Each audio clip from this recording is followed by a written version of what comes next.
Please help me to say thank you to a guy who really got the cause without even understanding what the cause is. Help me say thank you to man.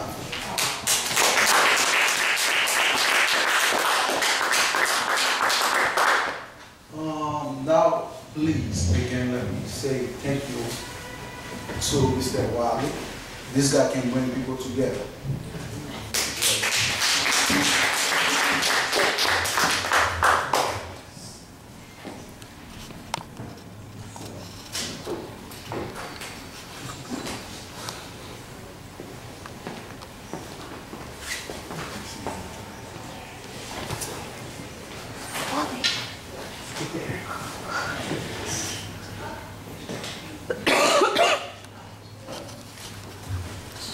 Well, guys, you will forgive me if you see kind of hesitated and if you see my voice kind of cracked when I talk about this thing, because it's a very touchy feeling when you talk about your people and needs and desperation. So, bear with me.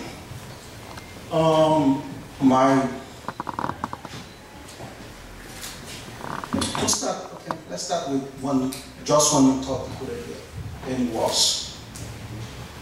To understand these things, we have to start with a couple of facts, which is that in a country where they call it the poorest country in the Western Hemisphere,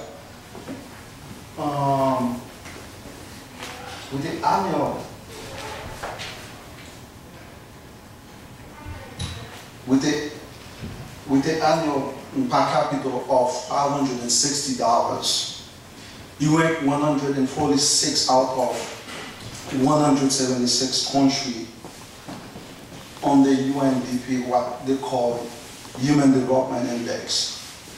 More than half of that population living with less than $1 a day. We got 78% of that population living with less than $2 a day.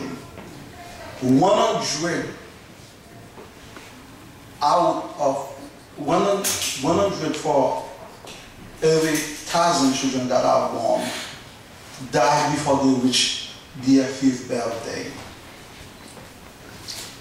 From age 15 to 49, the rate of HIV is 2%.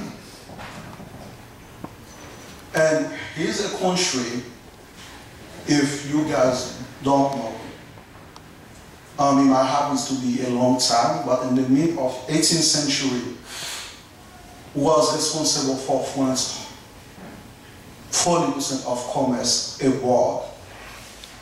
So now, we're talking about those statistics. It's not even for now. It's not even what happened now. That's before the earthquake. Before they have like a little bit of transportation, water, or electricity, you have. So imagine how in the world somebody would live with $2 a day. And then those people sometimes happen to have 3 and 4 kids. So we cannot take a long time to talk about all these things, so we're gonna have to watch it from page to page. And then the real thing that I really want to talk about is the hypocrisy of the international community, and then the incompetency of the Haitian leaders. So there's a game that's been playing with that country for more than 200 years.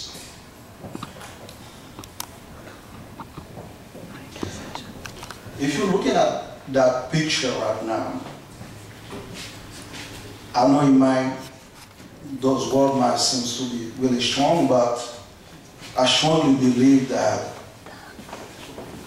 if there is a God out there, it might be indeed very mad at us for a reason that I don't know, or for a reason that I'm probably in denial of.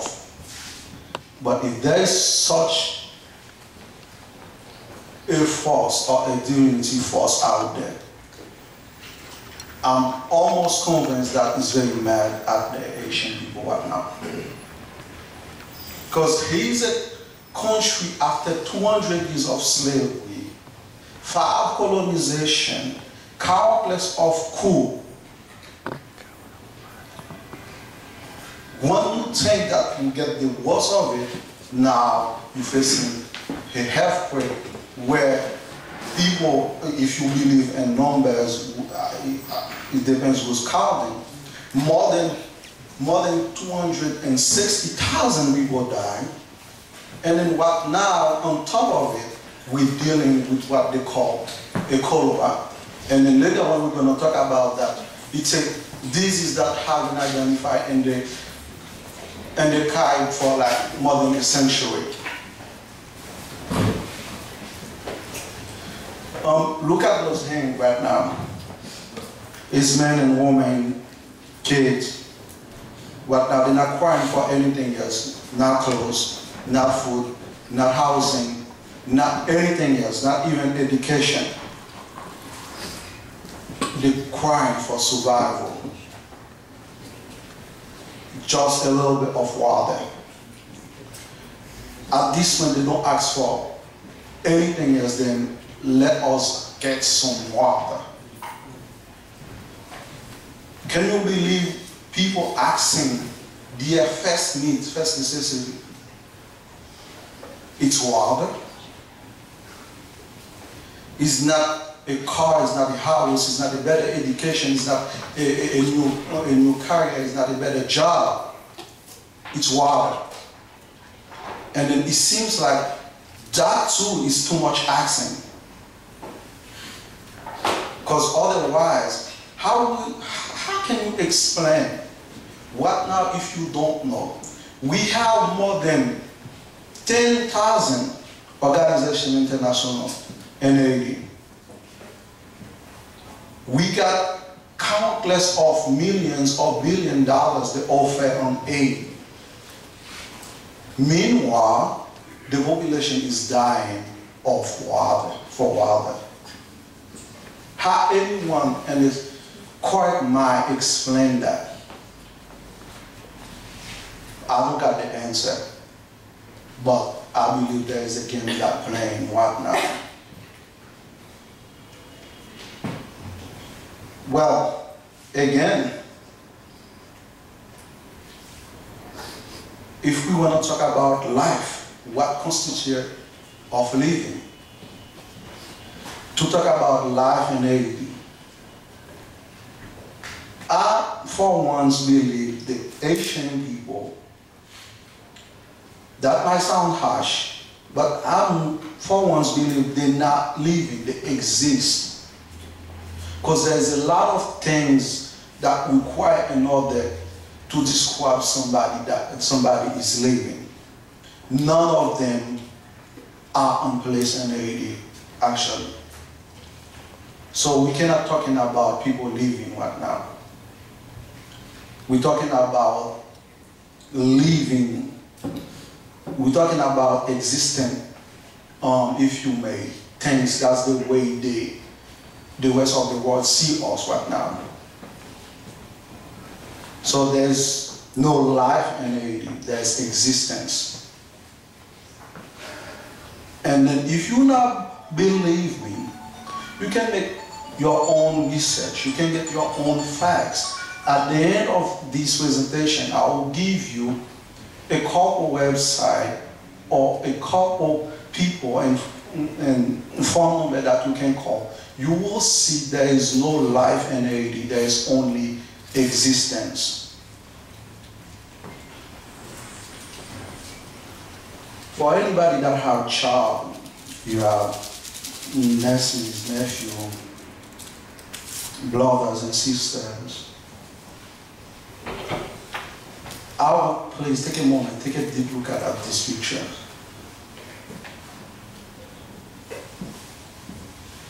Look at this child and tell me, what is the difference between the child that born in Haiti and the one that born in Kansas? or the one that born in New York City? What is the difference between these two children? Is it fair to say one happened to be lucky to born in New York, and then the other one happened to be unlucky enough to born in the worst place in the world? What this child does to deserve such a misery? And if there's anybody out there who can do something, not playing games, not opening an organization to actually to profit of the misery of that children, or that to express a pityness feeling,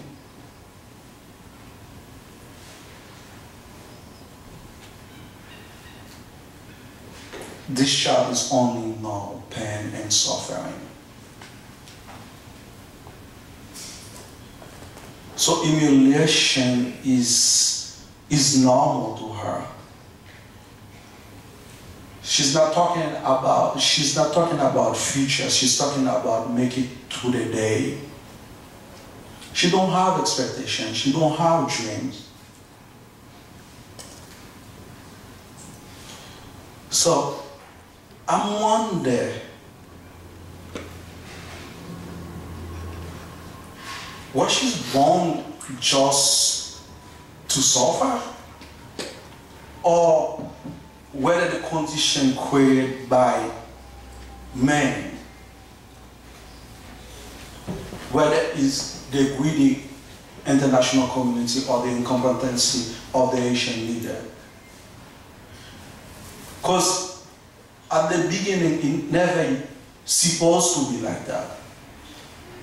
But this is where we are.